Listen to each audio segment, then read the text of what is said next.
আসসালামু আলাইকুম। আজকে আমরা সিঙ্গেল ডোর তৈরি করা শিখব। প্রথমে একটা লাইন নিব, তারপরে উপরে নিব 5 ইঞ্চি,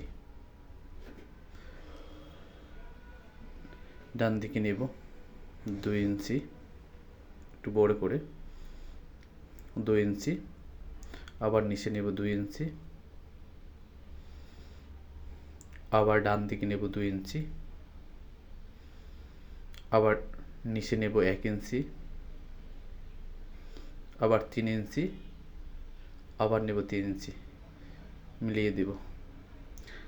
এখন এটাকে কপি করব। Select object, CP, enter.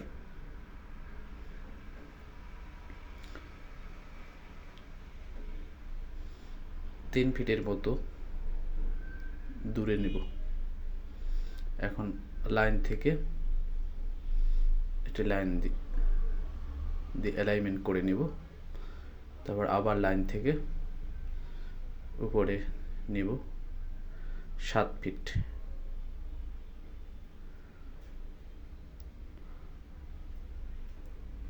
আবার একটা লাইন নেব, এটাও 7 ফিট।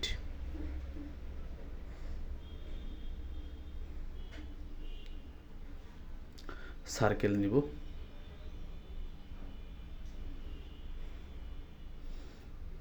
এই পয়েন্ট থেকে এই পয়েন্ট।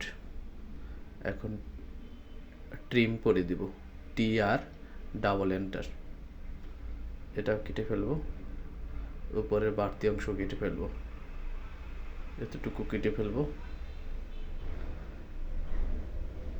নিচের এটা রিমুভ করে দিব। এখন আমরা একটা মেজারমেন্ট নিয়ে দেখব। হয়ে গেল আমাদের সিঙ্গেল ডোর। আসসালামু আলাইকুম। এভাবে আমরা সিঙ্গেল ডোর তৈরি করতে পারি।